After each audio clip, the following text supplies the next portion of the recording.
Ya, Norman. Muy buenos días, mis hermanos. El Señor les bendiga nuevamente. Estamos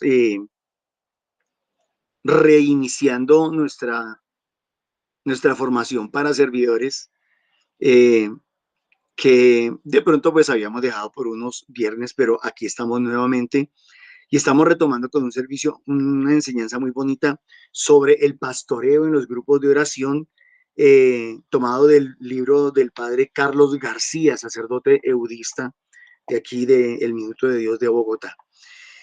Ruquita, tienes un testimonio que nos quieres compartir. Bienvenida. Gracias, Normita. Muy buenos días, hermanitos. Muy buenos días. Dios les bendiga grandemente. Feliz de pertenecer a esta comunidad hermosa que la amo con todo mi corazón, desde la distancia, desde Quebec, provincia de Quebec, Canadá, donde el Señor nos coloque sirviendo. Pertenezco a la comunidad latina en la provincia de Quebec, en Saint-Hubert, la parroquia en la comunidad latina. Es una comunidad gigante, gigante. El sacerdote, el padre Edgar, lleva 17 años en esta comunidad y es muy grande. Entonces, pertenezco al grupo de la acogida en la iglesia. La semana pasada, con Enseñanza. la enseñanza de la semana pasada, que se prestó para, o sea, era el servicio de acogida, era lo que nos recomendaba.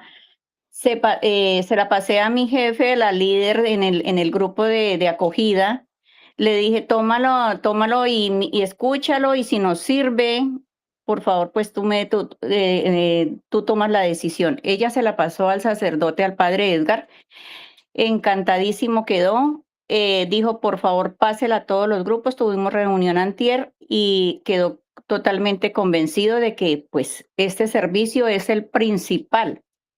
Entonces, en la iglesia, para todos los feligreses. Ese es mi testimonio. Dios les bendiga. Sigo muy agradecida con Papito Dios y con cada uno de ustedes, con mi comunidad, que podamos nosotros, no solamente en nuestro país, sino que para el mundo, sea llevar esa evangelización y ese servicio. Amén. Gracias, Ruquita. Dios la bendiga y Dios la bendiga, como lo digo, por su valentía de compartir lo que nosotros hacemos.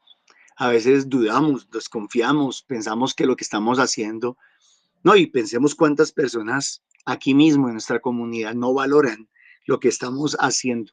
Bendito y alabado sea Dios, que mientras unos cierran sus corazones, otros los abren. Gloria a Dios, que el Señor bendiga a este sacerdote, que bendiga su parroquia, que bendiga su ministerio, que bendiga su servicio ahí.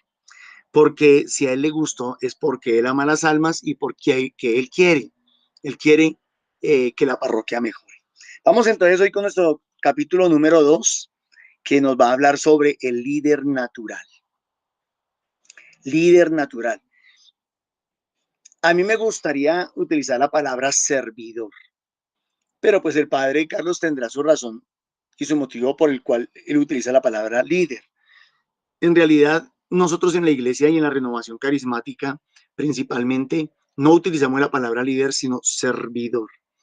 Servidor coordinador, servidor encargado, servidor responsable, servidor lo que quiera, pero somos servidores. Dice así, líderes naturales. La importancia del pastoreo eficaz con los líderes naturales es que ya Dios les ha regalado cualidades innatas y una personalidad extrovertida. Entonces nuestra pastoral debe apuntar preferentemente a ellos. Pues si ya son líderes naturales, serán toda una bendición como líderes cristianos y su trabajo será muy fructífero. Nuestros grupos están llamados a promover a los líderes naturales, darles formación y pequeñas responsabilidades para que se sientan útiles y descubran que Dios los puede utilizar en el ministerio, ya que el grupo no es nuestro, sino del Señor. En muchos grupos de oración, los responsables se han adueñado del grupo, como si fuera de ellos y no del Señor. Por lo tanto, son los toderos del grupo. Ellos dan la bienvenida, oran, cantan, dan la enseñanza, despiden a la gente y no dejan que nadie más asuma las responsabilidades en el grupo. Cuando surge un líder natural, les da temor y en vez de promoverlo, hacen todo lo contrario, lo aplastan, hasta que este líder se aburre y se va para nunca más volver a un grupo de oración. Siempre en movimiento. A un líder natural no se le puede tener estático, como un receptor pasivo en el grupo de oración, limitándose solo a escuchar y recibir. El líder natural es por sí mismo dinámico. Si se le deja en un papel pasivo, se aburrirá y no volverá. En los grupos juveniles esto es más evidente. El joven quiere acción y saber qué puede dar y responder.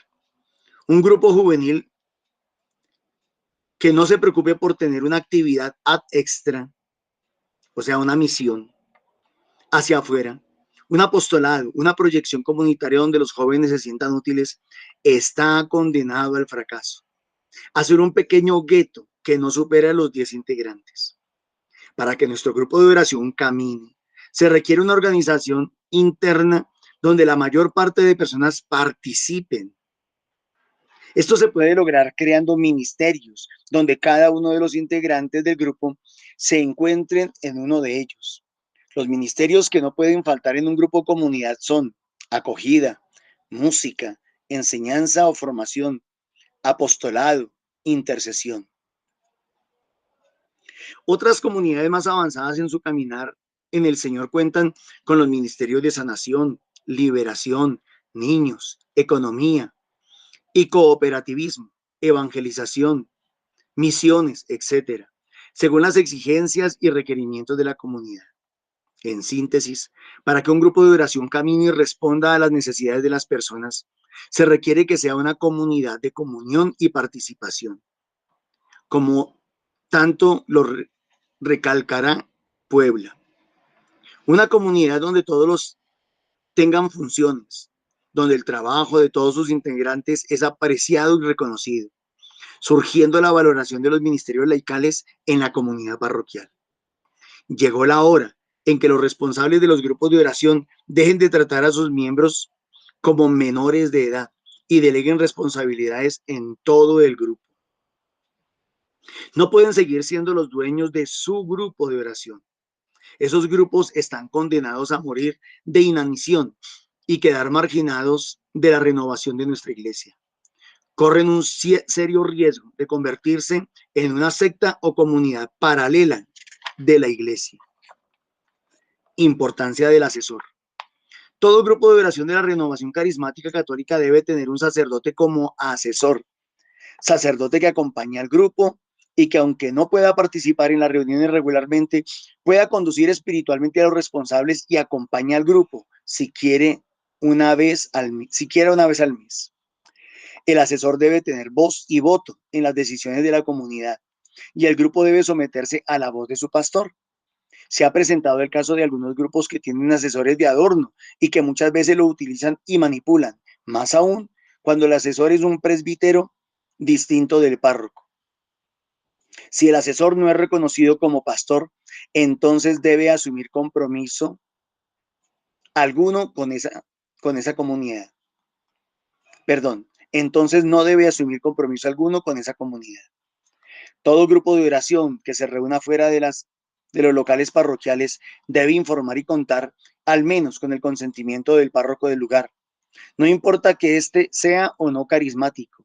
Si tiene un asesor distinto del párroco, este debe saberlo. El líder no natural. Solo hay que preocuparse por los líderes naturales y los que no lo son. ¿Puede el Señor hacer líderes cristianos de personas tímidas? Son preguntas frecuentes que me hacen cuando hablamos de la importancia de un pastoreo concreto y específico para la capacitación de los líderes naturales. Esto no quiere decir que el Señor no pueda volver a una persona tímida en un líder cristiano. Y de hecho, así ha ocurrido. La renovación carismática está llena de líderes que el Señor escogió y formó de personas que tenían pocas cualidades. La propia Biblia nos presenta los casos de Moisés, Gedeón y Pedro, entre otros. Ellos pudieron llegar a ser grandes líderes en un proceso largo y difícil, pero el único hijo del rey que el Señor puede utilizar es el sumiso. Antes que Dios pueda hacer algo, o lo que Él quiere hacer valiéndose de nosotros, debe arrancar de la raíz, debe arrancar de raíz el orgullo, la autosuficiencia y todos los grandiosos planes que hemos elaborado en nuestra propia cuenta. Si el Señor no construye la casa, en vano trabajan los albañiles. Si el Señor no guarda la ciudad, en vano vigilan los centinelas. Salmo 127, verso 1. El Señor nos dice a menudo, en tanto tengas tus propios planes sobre lo que debes hacer, no puedo utilizarte. Él quiere que comprendamos que cuando sepamos que no estamos preparados para hacer algo, es cuando realmente lo estamos. Esto nos lo enseña a través de toda la Biblia. El caso de Moisés y Gedeón. ¿Se acuerdan del ejemplo de Moisés? Quien reveló una cierta dosis de esfuerzo propia en su primera misión, mató a un egipto, Éxodo 2:12. El Señor tuvo que relegarlo al desierto por 40 años para arrancarle ese espíritu de confiar en su propio esfuerzo. Después de un tiempo, Moisés tuvo que confesarle al Señor que le faltaba garra. Y en ese instante se sintió calificado para servir al Señor, a pesar de la tartamudez que lo caracterizaba. Con Gedeón, la cosa no fue fácil. Todo lo que le costó al ángel del Señor convencerlo que Dios lo había escogido a pesar de, o tal vez a causa de su debilidad física, su falta de imaginación y todas las demás menguas inimaginables, incluso una elevada dosis de falta de fe. Y tendría que dirigir y guiar al pueblo de Dios. Y lo haría con un poderoso ejército de fuertes y bravos soldados. Y no con un poderoso ejército de fuertes y bravos soldados, sino con un puñado de nulidades, como él mismo. Puedes ver esto en el libro de Jueces capítulos 6 y 7. El caso de Simón Pedro. Siempre Simón Pedro se ha caracterizado por sus iniciativas prematuras y valientes decisiones. Siempre impetuoso de temperamento, determinante y extremista, que lo llevó a meter la pata muchas veces, con sus juicios temerarios y actitudes precipitadas. Pedro sintetiza las actitudes de muchos de los creyentes que confiesan y niegan al Señor. Impetuoso y generoso, pero débil e insuficiente. Jesús nunca lo rechaza, lo acepta y lo ama tal como es, para que a su vez Pedro se acepte a sí mismo y reconozca que tiene la necesidad de ser humilde y someterse a un maestro. José Prado Flores, lo conocemos nosotros como Pepe Prado, o el fundador de la Escuela de Evangelización San Andrés, ha escrito en uno de los libros más apasionados que he leído sobre la vida de Simón Pedro, Pedro, discípulo y pastor, del Centro Carismático Minuto de Dios, que recomiendo leer a todos los que quieran transitar por el camino del discipulado de Jesús. Al Señor le costó mucho preparar a Pedro para la misión que le encomendaría, ser el pastor de su iglesia. Por eso, al igual que Pedro, quien tuvo que pasar por la escuela del discipulado, cometiendo errores y superándolos, los que no son líderes naturales tienen que tomar en él el mejor ejemplo. La gloria a él. Dios nos dice, depende de ustedes. Si transitan la senda del esfuerzo humano, saldrán perdiendo y tendrán que conformarse con sus cosas de segunda categoría. Pero si me brindan a mí la gloria, su éxito será permanente y vivirán de fiesta todo el tiempo. Entrarán en la gloria trayendo detrás de ustedes una legión de acompañantes. Para lograr esto necesitamos quedar libres de todo aquello que nos gustaría hacer o preferimos hacer. Y por tanto debemos despojarnos de todos los criterios mundanos que nos impiden ver la voluntad de Dios. Una vez que hemos reconocido su voluntad, tendremos que aceptar nuestra incapacidad psicológica, humana o técnica para producir obras de salvación. Recordemos que el Señor nos dice, sin mí nada podéis hacer. Juan 15:5. En otras palabras, Dios no busca solo ni principalmente acciones u obras bien hechas. Dios quiere que de nosotros obras de salvación, hechas en la fe y no por nosotros, sino a pesar de nosotros. Para hacer estas obras de salvación se requiere ser llenos del Espíritu Santo. Y el mismo Jesús nos enseñó que el Padre nos dará el Espíritu Santo si se lo pedimos. Lucas capítulo 11, versos 11 al 13. Así recibiremos el Espíritu Santo y el don necesario para cada circunstancia. Una vez que hemos orado, es necesario actuar con el poder de Dios y en el nombre poderoso de Jesús. La actuación nos conducirá a conocer al Dios vivo, que transformó a Gedeón, Moisés y Pedro, y que sigue actuando en lo más profundo de la vida humana, haciendo maravillas entre los hombres. Tenemos que ser Pedros y Gedeones del mundo. Regocijarnos porque el poder de Dios es perfecto en nuestra debilidad. Segunda de Corintios 12:9. Y con el Señor todo es posible. Mateo 19:26. No importa cuán débiles seamos, todo lo podemos hacer valiéndonos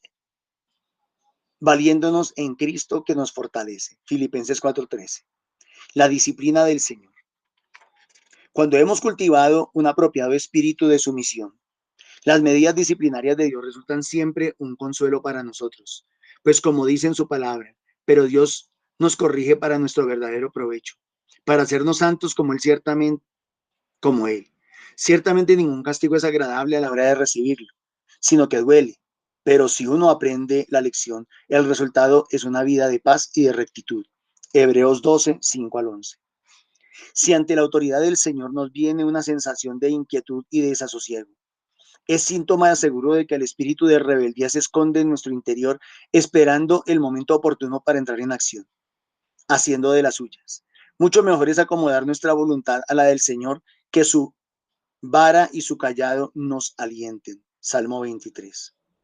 Nunca pensemos que tenemos que llegar a ser cristianos perfectos. Eso es imposible. Pero Jesús, que mora en nosotros, sí es perfecto. Y por el proceso de morir a nuestro yo y permitirle a Él vivir su vida en nosotros, valiéndose de nosotros, nos asemejaremos cada vez más a Él. Primera de Juan 3:2. Por esto Juan el Bautista decía, es necesario que yo mengüe, me reduzca, me achique, para que el que viene detrás de mí pueda surgir. Juan 3:30. El Señor nos entrena para ser auténticos hijos suyos. Nada de falsa imitación para vivir junto a Él y su familia para siempre. No como suplentes o sustitutos, sino como auténticos miembros de la familia real. Y cuando estemos bajo adiestramiento, Él nos hará entender y nos enseñará el camino que debemos andar, porque tiene sus ojos fijos en ti. Salmo 32, verso 8.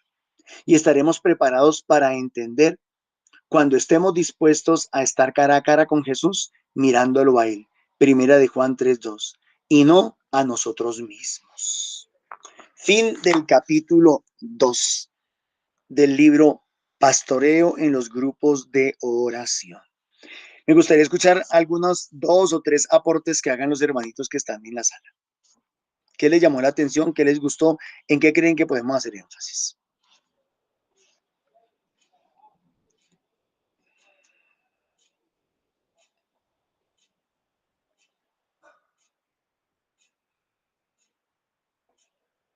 Bueno, parece que ninguno de los que están en la sala pueden participar en este momento. ¿O no entendieron? ¿O quedó alguna pregunta más bien?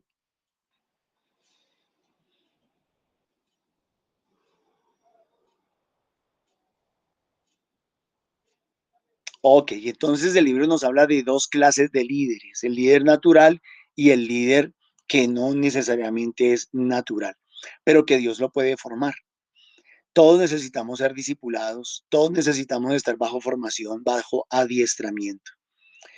Y lo importante, lo más importante tal vez es que el Señor nos regale la gracia de poder entender que es para la gloria de Él y no para la gloria nuestra. Yo qué recalcaría de lo que leí y mientras iba leyendo iba pensando. Es muy difícil formar a los líderes naturales porque el líder natural cree que ya se las sabe todas, por un lado. Y por otro lado, es muy difícil formar a los líderes no naturales porque creen que nunca van a poder llegar a ser lo que uno cree o lo que el Señor cree que ellos pueden llegar a ser.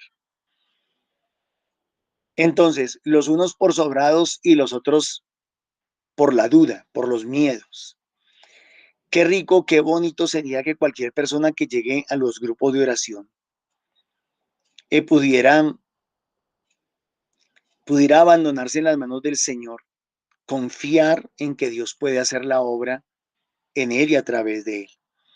Y por último, entender que el Señor necesita de ese tipo de líderes, tanto naturales como no naturales, para el crecimiento de la obra. Mis hermanos, Dios les bendiga, muchísimas gracias.